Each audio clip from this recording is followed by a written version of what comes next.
हमने पिछली वीडियो में 2D क्लोज पैकिंग के बारे में पढ़ा था।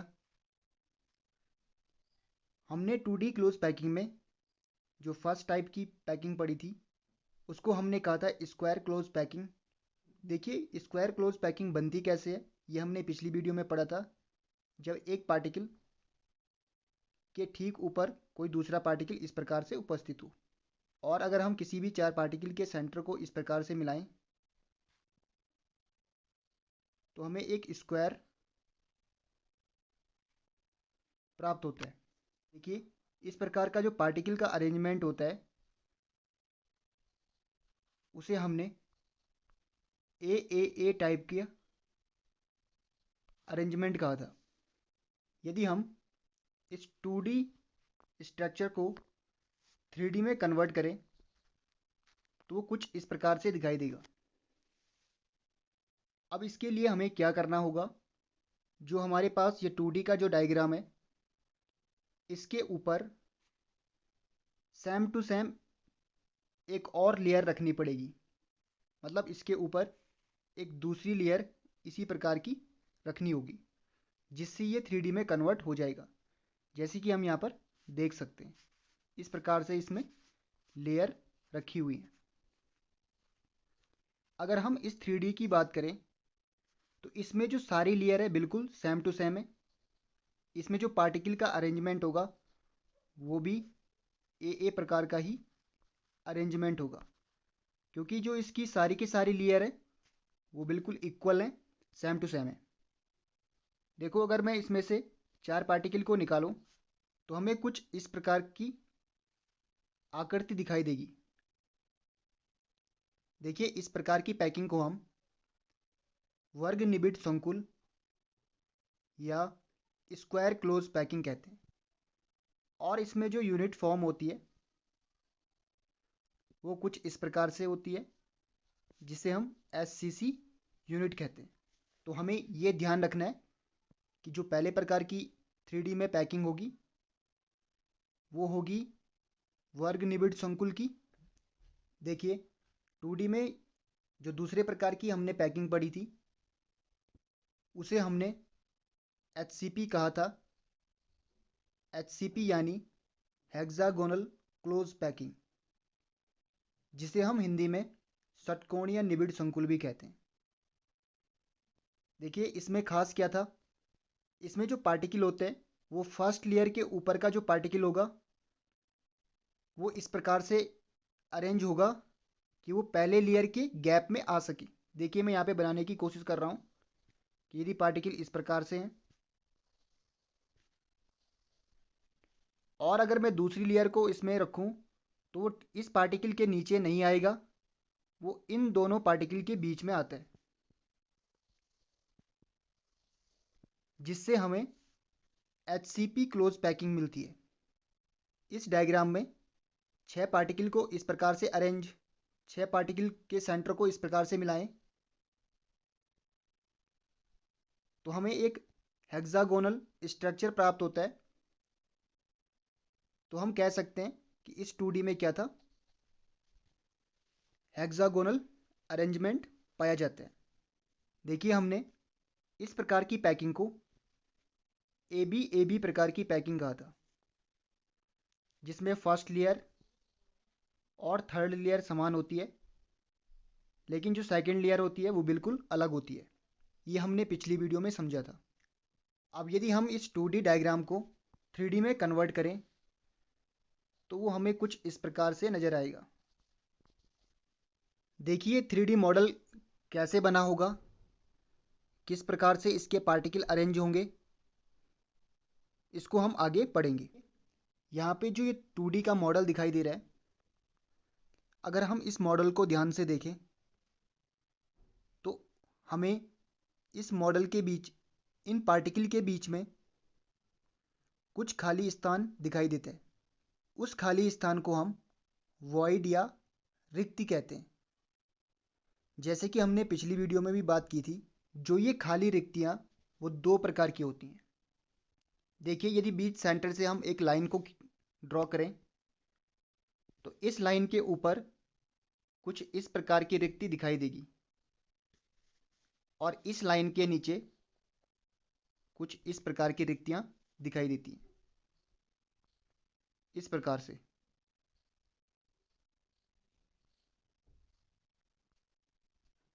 तो हम कह सकते हैं इस पूरे के पूरे मॉडल में हमें दो प्रकार की रिक्तियां प्राप्त होती हैं।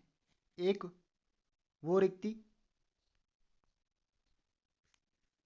जिनकी डायरेक्शन ऊपर साइड को होती है, और एक वो रिक्ति जिनके मुंह का डायरेक्शन नीचे के लिए होता है। तो इसमें दो प्रकार की रिक्ति पाई जाती है। हमारे पास जो HCP क्लोज पैकिंग है, ये निबिड़ संकुल है। अब उसके पार्टिकल को हम कुछ इस प्रकार से लेते हैं ताकि हमें समझने में आसानी हो सके।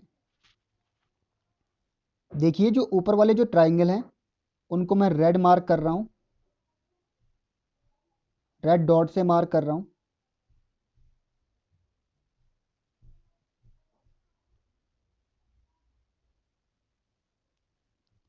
और इन्हें मैं ए नाम दूं। तो रेड वाले हो गए हमारे पास ए नाम से। जैसा कि हम देख सकते हैं, हमने इस पूरे डायग्राम में जितनी भी हमारे पास वॉइड थी या रिक्तियां थी, ऊपर वाली जिन्हें हमने ए कहा था उनको हमने रेड कलर से मार्क कर दिया, और जो नीचे वाली थी उन्हें हमने येलो कलर से मार्क कर दिया। देखिए, हमने यहाँ पर जितनी भी रिक्तियां हैं उनको सारी की सारी रिक्तियों को भर दिया है। अब हम क्या करते हैं कि जो हमारे पास रेड कलर की रिक्तियां थी उन रिक्तियों के ऊपर इस ग्रीन कलर के पार्टिकल को रखते हैं। जितनी भी हमारे पास ए प्रकार की जो रिक्तियां थी उनके ऊपर हमने ग्रीन पार्टिकल को रख दिया, जिसके कारण वो सारी की सारी रिक्तियां भर गई। देखो, अगर इसको हम ध्यान से देखें, जैसे ही हमने रेड कलर की जो रिक्तियां थी उनके ऊपर ग्रीन कलर के पार्टिकल को रखा, तो इस पूरे डायग्राम में हमें एक नई रिक्ति मिली है। देखिए, अगर मैं उस नई रिक्ति को बैंगनी रंग से इस प्रकार से दिखाऊं तो कुछ वो इस प्रकार से नजर आएंगी। देखिए, इस प्रकार की रिक्ति यहाँ पे बनी है, इस प्रकार से। और इस नई रिक्ति को हम सी नाम देते हैं। हमने जो फर्स्ट लेयर थी उसके ऊपर दूसरी लेयर को रख दिया है। अब हम क्या करते हैं कि जो हमारे पास तीसरे प्रकार की जो रिक्ति है जिसे हमने सी कहा, इसके ऊपर इस रेड कलर के पार्टिकल को रखते हैं। देखिए, अभी जो हमारे पास बी प्रकार की जो रिक्ति है जो कि येलो कलर में है, अभी हमने उसको नहीं भरा है। इससे पहले हम क्या करते हैं कि ये जो बैंगनी कलर की रिक्ति है उसको भर देते हैं। इसमें हमने 3 लेयर को रखा। पहली लेयर सबसे नीचे वाली ब्लू कलर की, उसके बाद ग्रीन लेयर, उसके बाद रेड लेयर तीसरे कलर की। यहां पर ध्यान दो, अगर मैं इस नीचे वाली लेयर को ए मानूं, इस सेकंड वाली लेयर को मैं बी मानूं। मैं क्यों मान रहा हूं इसको बी? क्योंकि जो पहले वाली लेयर है वो सेकंड वाली लेयर के समान नहीं है।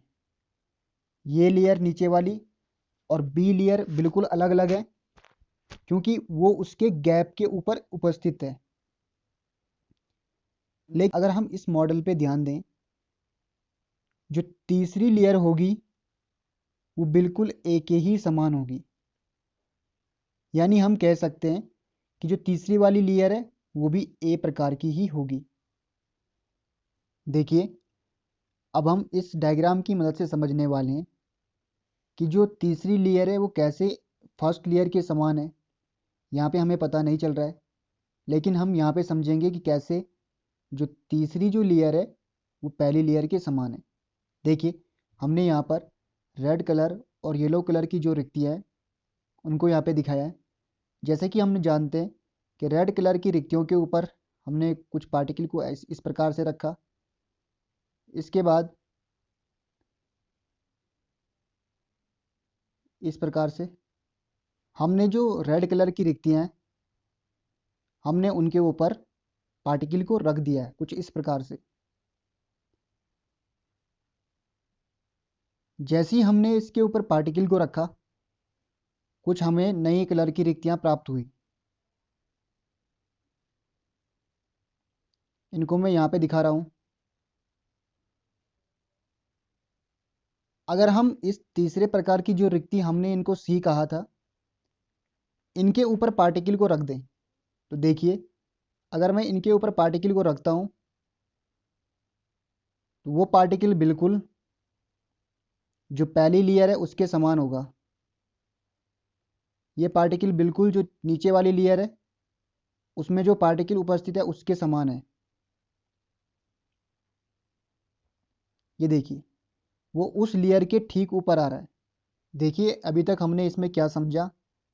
जो इसमें पहली लेयर होगी वो होगी ए। जो इसमें दूसरी लेयर होगी इस 3D मॉडल में वो होगी बी। इसके बाद जो तीसरी लेयर होगी वो फिर ए हो जाएगी। इसके बाद जो नेक्स्ट लेयर आएगी वो आएगी फिर बी। फिर इसके बाद जो लेयर आएगी वो फिर ए। इसी प्रकार इसका क्रम चलता जाएगा। तो हम इसको कह सकते हैं इसमें ए बी प्रकार का संकुलन है। देखिए इसको हम कुछ इस तरह से भी समझ नीचे वाली लेयर को हम एक माने या फिर ए माने। इसके बाद हमने इस लेयर को रखा था इसको हम बी मानते हैं। दूसरी लेयर है जो यदि मैं इस लेयर के ऊपर जो नई वॉइड बनी थी नई रिक्ति के ऊपर इस प्रकार से अगर मैं एक और पार्टिकल को रखता हूँ तो ये पार्टिकल क्या हो जाएगा जो नीचे वाला पार्टिकल है उसी के समान होगा। तो हम कह सकते हैं जो तीसरी लेयर होगी वो भी ए प्रकार की ही होगी। हम यदि हेक्सागोनल क्लोज पैकिंग जिसे हम HCP भी कहते हैं 3D में इसमें से अगर हेक्सागोनल आकार की जो पैकिंग होती है उसको देखें। यहाँ पर जो मैं ड्रॉ कर रहा हूँ इन लाइन को बड़े ध्यान से देखो। जो सबसे नीचे वाली परत है सबसे नीचे वाली लेयर इसमें से ये वाली लेयर को समझ लो कि ये पार्टिकल निकल जाएंगे 6 पार्टिकल होंगे। और जो वाइट कलर की है उसमें से 3 पार्टिकल आएंगे इस प्रकार से। जो यहाँ पे ये सेकंड नंबर की लेयर देखो भले ही मैंने यहाँ पर जो ये राउंड रेड कलर के पार्टिकल मैंने कितने बना रखे हैं 5 ही बना रखे हैं। लेकिन इसमें जो पार्टिकल इधर भी हो सकते हैं आगे ऊपर इधर भी हो सकते हैं और इधर भी हो सकते हैं। इसमें से जो तीसरी लेयर आएगी वो भी इसी प्रकार की आएगी क्योंकि जो पहली लेयर जिसको हमने ए कहा था सेकंड लेयर हमने बी कहा था और फिर तीसरी लेयर को हमने ए कहा तो ये दोनों क्या होंगी समान होगी। तो जितने पार्टिकल इसमें आएंगे 6 पार्टिकल उतने ही पार्टिकल इसमें भी आएंगे नीचे वाले में 6 पार्टिकल। इसको हम यहाँ पर भी समझ सकते हैं कि ऊपर वाली लेयर में 6 पार्टिकल होंगे नीचे वाली लेयर में भी 6 पार्टिकल होंगे और यहाँ बीच सेंटर में 3 पार्टिकल इस प्रकार से होंगे। यहाँ पर ध्यान दो हमने क्यों कहा था ये वाली लेयर इसके समान होती है। देखो यहाँ पर भी हमें दिख रहा है कि जो ये लेयर ऊपर वाली है वो नीचे वाली लेयर के बिल्कुल समान है। तो ये वाली लेयर क्या हो जाएंगी बिल्कुल इसी के समान इसी के जैसे होगी। लेकिन बीच वाली लेयर क्या होगी इससे बिल्कुल भिन्न ये बिल्कुल अलग होगी इससे। देखिए अगर हम यूनिट के आकार को बड़े ध्यान से देखें जैसे कि हमने अभी समझा था ए बी और ए के हिसाब से तो वो कुछ इस प्रकार से दिखाई पड़ता है जिसके ऊपर हेक्सागोनल शेप और नीचे भी हेक्सागोनल अब बीच में एक त्रिभुज के आकार का ट्राइएंगुलर शेप।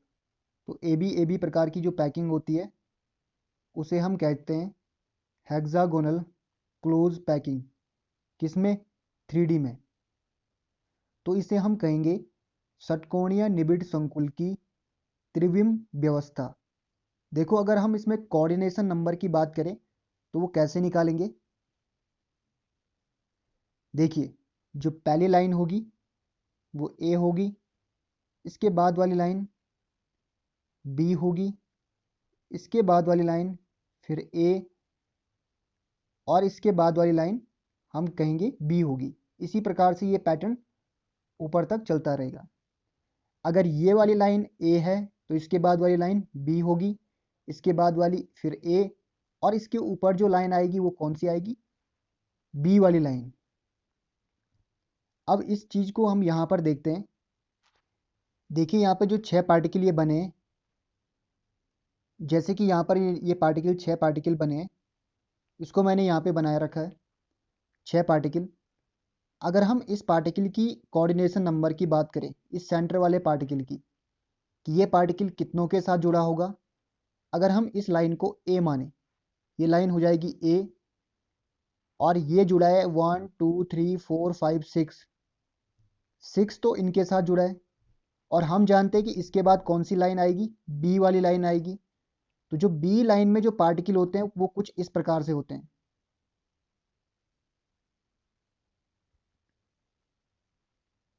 इस प्रकार से जो पार्टिकल होते हैं, तो ये भी इसके साथ जुड़े होंगे कुछ इस प्रकार से।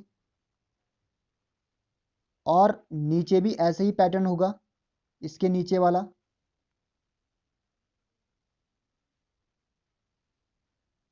कुछ इस प्रकार से, क्योंकि ये लाइन अगर ए है तो इसके ऊपर वाली लाइन कौन सी होगी, बी, और इसके नीचे वाली लाइन भी कौन सी होगी, बी।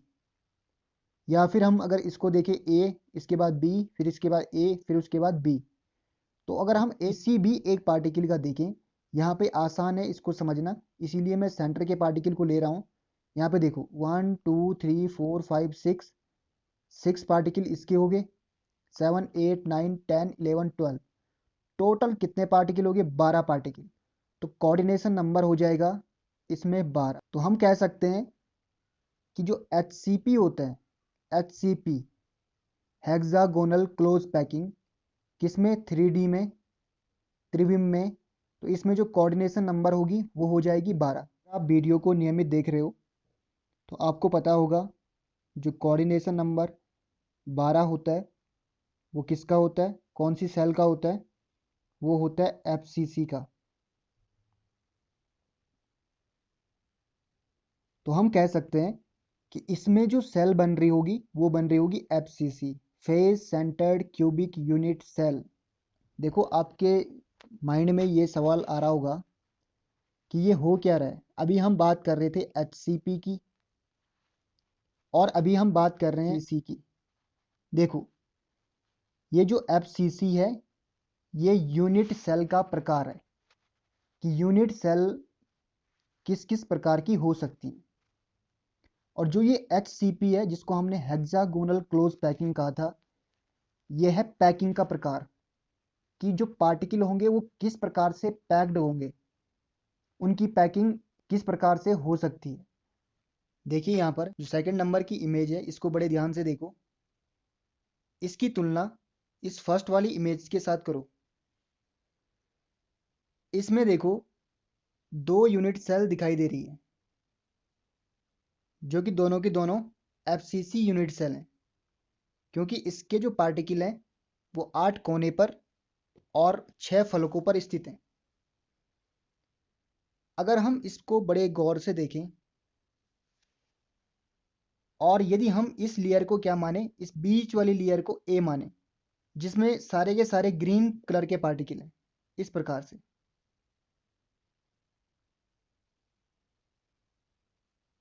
तो हमें कुछ षटकोणीय आकृति दिखाई देती है। जैसे कि यहाँ पे हमने इसको ए माना था। अगर हम इसके ऊपर वाले इन 3 ब्लू कलर के डॉट को देखें, जैसे कि यहाँ पर 1 2 3, तो यहाँ पर जो ये ब्लू कलर के डॉट हैं इसको हम बी लेयर मानते हैं। तो यहाँ पर भी हम इसको बी लेयर मानते हैं। को ध्यान दो कि अगर इस लेयर के ऊपर, इस बी लेयर के ऊपर यहाँ पर एक तीसरी लेयर होती यहाँ पर इस प्रकार से, तो वो कुछ इस प्रकार की लेयर होती और उस लेयर को हम ए नाम देते। तो यहाँ पर हम देख सकते हैं कि यहाँ पर भी यहाँ पर भी षटकोणीय निबिड़ संकुल ही पाया जाता है। देखिए, भले ही यहाँ पर जो पैकिंग का पैटर्न है वो हेक्सागोनल क्लोज पैकिंग होती है 3D में, लेकिन जो यहाँ पर यूनिट सेल होती है वो एफसीसी यूनिट सेल ही होती है, क्योंकि एफसीसी यूनिट सेल की कोऑर्डिनेशन नंबर 12 होता है। देखो, इसे हम बाद में भी समझेंगे जब हम इसकी पैकिंग एफिशिएंसी को निकालेंगे। तो उसमें जो 74% जो इसकी पैकिंग एफिशिएंसी आती है उससे भी हम समझेंगे कि ये हेक्सागोनल जो क्लोज पैकिंग होती है वो एफसीसी यूनिट का ही एक प्रकार है, लेकिन ये 3D में पाया जाता है, इसलिए हम इसको एचसीपी मॉडल या एचसीपी यूनिट सेल ही कहते हैं। देखिए, अगर हम एचसीपी क्लोज पैकिंग की बात करें कि हमने बात की थी कि इसमें ए प्रकार की वॉइड होती है, ए प्रकार की रिक्तियां होती है और इसमें बी प्रकार की रिक्तियां होती हैं। ए प्रकार की रिक्तियों के ऊपर हमने ग्रीन कलर के पार्टिकल को इस प्रकार से रखा था। हमने ए प्रकार की रिक्तियों के ऊपर ग्रीन कलर के पार्टिकल को रखा था तो हमें कुछ इस प्रकार का पैटर्न दिखाई दिया था। वहां पर हमने देखा था कि ग्रीन कलर के पार्टिकल को रखते ही यहाँ पे एक तीसरे प्रकार की रिक्ति बन जाती है, जिसे हमने वॉइड सी कहा था, सी प्रकार की रिक्तियां। उसके बाद हमने जो सी प्रकार की नई रिक्तियां बनी हैं उनके ऊपर पार्टिकल को रखा था, लेकिन हमने जो येलो कलर की रिक्तियां थी उनके ऊपर कोई भी पार्टिकल को नहीं रखा था।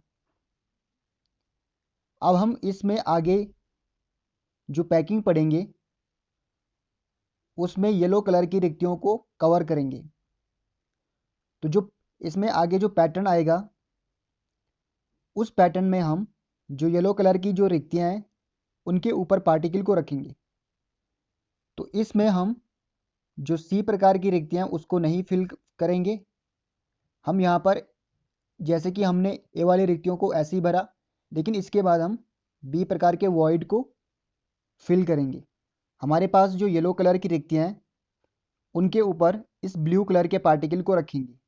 हमने जो येलो कलर की जो रिक्तियां थी उनको उनके ऊपर ब्लू कलर के पार्टिकल को इस प्रकार से रखा। हमने पिछले वाली जो क्लोज पैकिंग होती है उसमें क्या किया था, हमने रेड कलर की रिक्तियों को पहले भरा, उसके बाद हमने जो सी प्रकार की जो रिक्तियां होती हैं उनको भरा। लेकिन यहाँ पर हम क्या करेंगे, जो रेड कलर की रिक्तियां वैसे उसको तो वैसे ही भरेंगे, लेकिन इसके बाद यहाँ पर हम सी प्रकार की जो रिक्तियां होती हैं उनको छोड़ देंगे। उसकी जगहों पर जो हमारे पास बी प्रकार की रिक्तियां हैं उन बी प्रकार की रिक्तियों को हम क्या करेंगे, भरेंगे। तो हमें कुछ इस प्रकार का पैटर्न दिखाई देता है। अगर हम इस चीज़ को कुछ दूसरी तरह से समझें तो जैसे हमने क्या किया था, पहले हमने रेड कलर की रिक्तियों को भरा इस वाले डायग्राम में,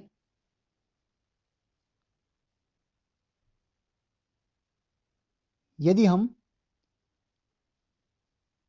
इस वाले में सी प्रकार की रिक्तियों को छोड़ देते हैं, सी प्रकार की रिक्तियों को नहीं भरते हैं, ए रिक्ति के बाद हम बी रिक्ति को डायरेक्ट भरते हैं, तो इसमें हमें एक नए प्रकार का पैटर्न दिखाई देता है।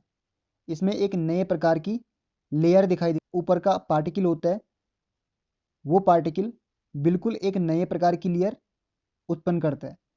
इसीलिए हम इस प्रकार के निबिड़ संकुल को ABC प्रकार का निबिड़ संकुल कहते हैं। यहाँ पर यदि हम इसमें भी हेक्सागोनल पैकिंग को ले लें कुछ इस प्रकार से, ऊपर वाली लेयर को लें या फिर नीचे वाली लेयर को, यदि हम इस फर्स्ट वाली लेयर को ए माने, ए, इसके बाद वाली लेयर को हम बी माने, इस वाली लेयर को सी माने, तो इसमें ए वाली लेयर बिल्कुल अलग है, बी वाली लेयर है जो वो बिल्कुल अलग, और जो सी वाली लेयर होगी वो बिल्कुल अलग होगी। इसके बाद की जो लेयर होगी वो फिर ए आ जाएगी, इसके बाद फिर बी, इसके बाद फिर सी, और उसके बाद फिर ए लेयर।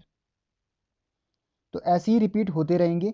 इसको फिर से देखिए यहाँ पर दूसरे वाले मॉडल में, दूसरे वाले डायग्राम में। तो ये वाला हो जाएगा ए, यहाँ पे हो जाएगा बी, ये हो जाएगा सी, और फिर इसके बाद रिपीट होगा ए, तो ये हो जाएगा यहाँ पर ए।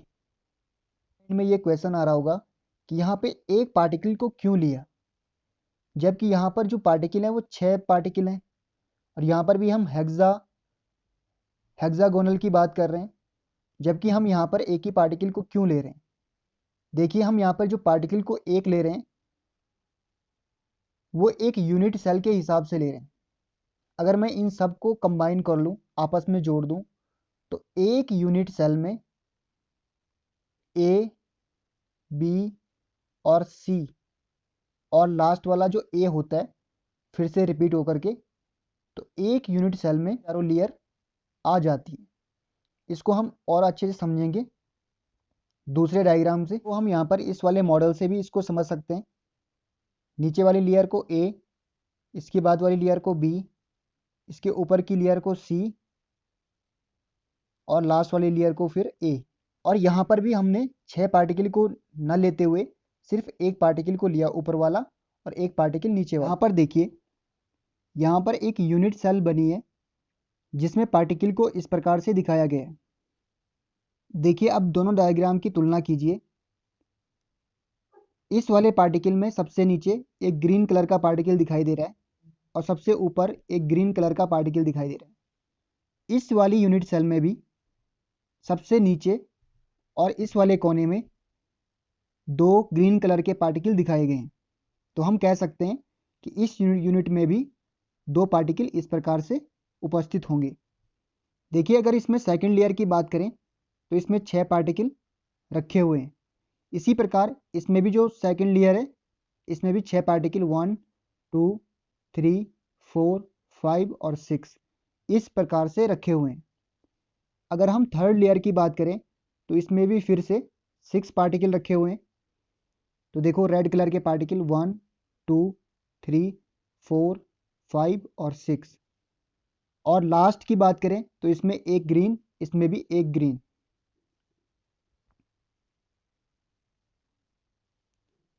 अगर हम इस पूरे डायग्राम को आसान शब्दों में समझें तो कुछ हमें इस प्रकार से दिखाई देगा। एक ग्रीन पार्टिकल ऊपर, एक नीचे, 6 पार्टिकल इस लेयर में, 6 पार्टिकल इस लेयर में। इसीलिए हम क्या करते हैं कि पूरी पूरी हेक्सागोनल लेयर को न लेते हुए सिर्फ इसके एक एक पार्टिकल को ही लेते हैं।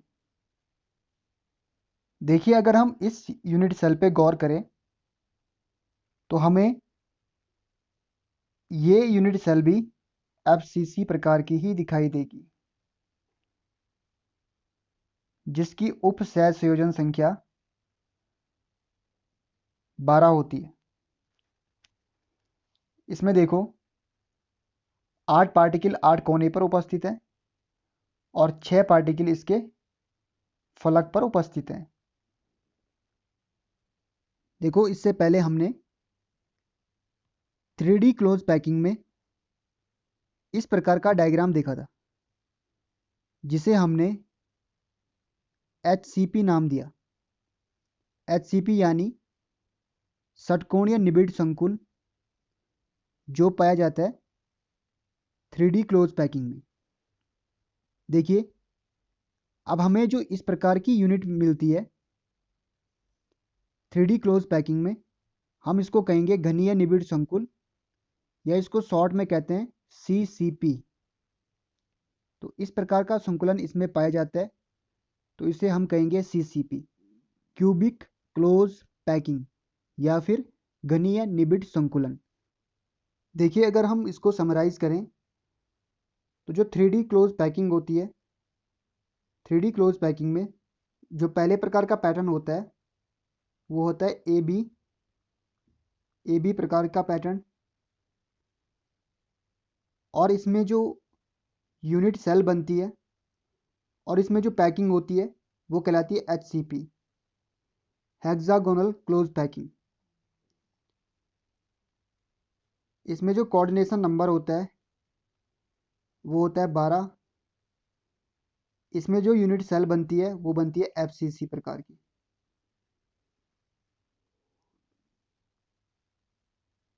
अगर हम दूसरे प्रकार के पैटर्न के बारे में बात करें तो वो पैटर्न होता है ABC प्रकार का। इसमें बनता है CCP, जिसे हम क्यूबिक क्लोज पैकिंग या घनीय निबिड़ संकुल भी कहते हैं। इसमें भी कोऑर्डिनेशन नंबर 12 ही होता है। इसमें जो यूनिट सेल होती है वो भी FCC प्रकार की ही पाई जाती है।